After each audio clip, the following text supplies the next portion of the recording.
The cat's cradle block is made with 1 square, 2 small triangles, and a large triangle. Deb Heatherly has created 2 cat's cradle trim tools that make it possible to produce this block efficiently and effectively without ever having to cut any triangles. There are 2 sizes. This cat's cradle block does all the sizes from 1.5 inches all the way up to 4 inches.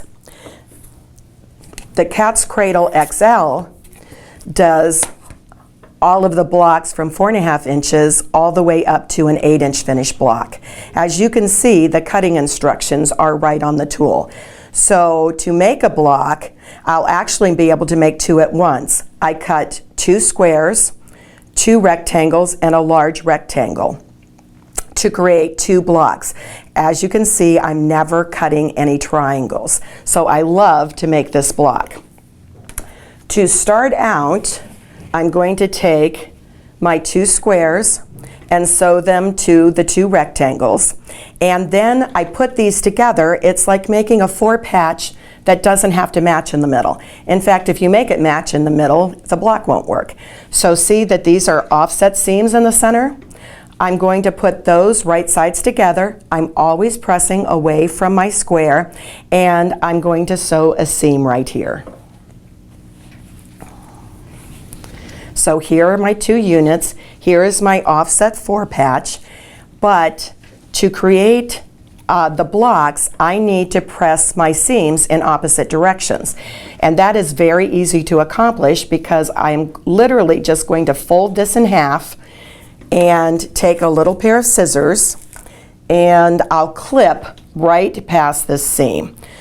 I'm just going to slide it in there, and I go a little past that seam so it will lay flat when I open it up.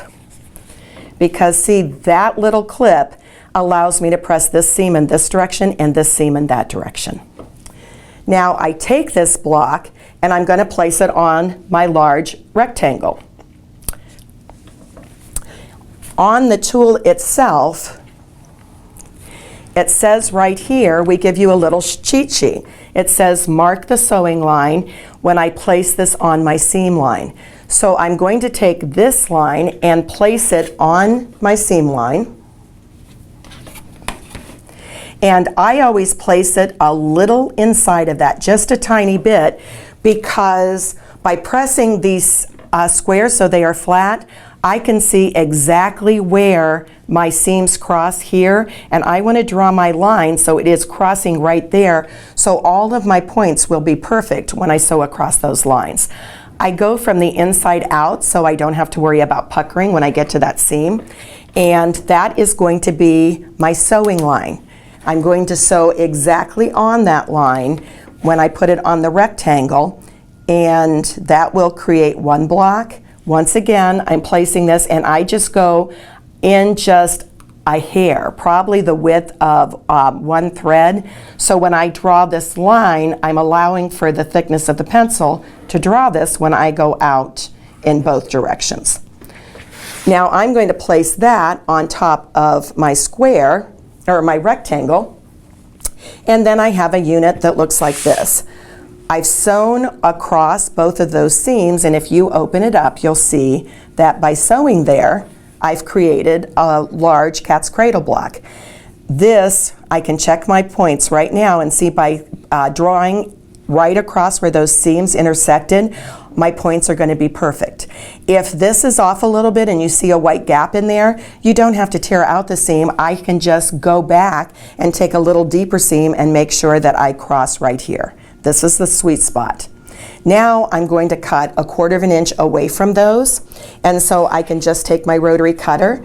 There's a 1/4 inch seam allowance marked here, and I'm going to cut. I am left-handed, so if you're right-handed, you would do it the opposite way, and rotate to trim 1/4 inch away. Now, if you notice, there's just a tiny sliver left over. So in reality, do I trim 1/4 inch away? No, normally I just cut between the two and I don't worry about that little sliver. My seam allowance has already been determined because of my seam line, so I don't care about this. But that's personal preference. So now I'm going to take these to the ironing board and press towards the large triangle. Once that is done, I have 2 cat's cradle units, and now they're ready to trim to the exact size. We're going to start using these nested squares right here. I cut these units so I know that I am doing a finished size of 6.5 inches.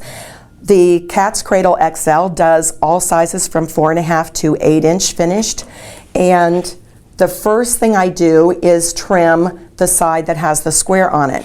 There is a white line right here that has the 6.5 inch mark right in the corner. I take that and put it on these seam lines, and then there's a dash line that goes across here. By lining up all 3 of those, I'm going to end up with a perfect block. So I trim 2 sides,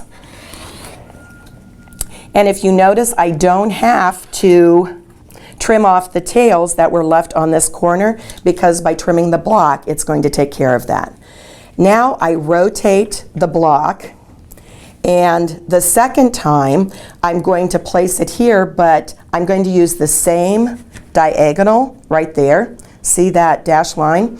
And I'm going to place this little 6.5 inch is going to be right there, and there's a little square. The point of this square touches the point of the square that's below it, and the diagonal is right there. If you also notice, I'm just trimming it right there, even with where the purple is on the outside edges. So I always check to make sure, because if everything is accurate, this should be trimming the color away so that I have a perfect right angle and it looks like a half square triangle on each side. This is matching perfectly here. That triangle is on there.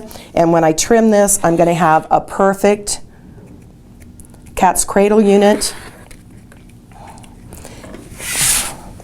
All my tails are gone. It measures exactly 6.5 inches, so when I go to sew these together, everything is going to match and everything is going to be perfect. On the Cat's Cradle XL, you can do sizes from 4.5 inches to 8 inch finished. And here are the cutting instructions for all of the sizes, so you have a little cheat sheet and you don't have to go back and find your instructions. If you do happen to lose your instructions, go to Creative Grids USA and you can download another set of instructions and watch a video whenever you need to as a little refresher. Enjoy the tool.